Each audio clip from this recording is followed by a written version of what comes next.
Good evening and welcome to the Business Day. I'm Herman Green. Gas prices are going up tomorrow. A litre of 87 and 90 gasoline will cost 7 cents more. The price of automotive diesel will increase by $2.27 and ultra-low sulfur diesel $2.83.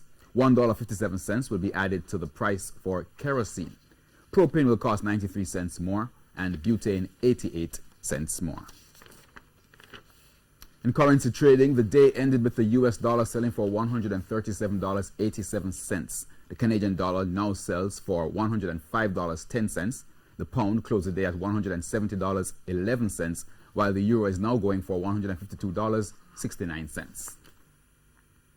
On the stock market, the JSE index lost 594 points today.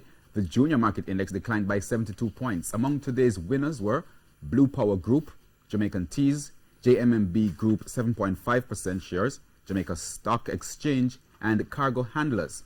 Now, on the losing side were T-Tech, Caribbean Flavors and Fragrances, Pulse Investments, Honeybun, and Elite Diagnostic. That wraps up the Business Day. I'm Herman Green. Good evening.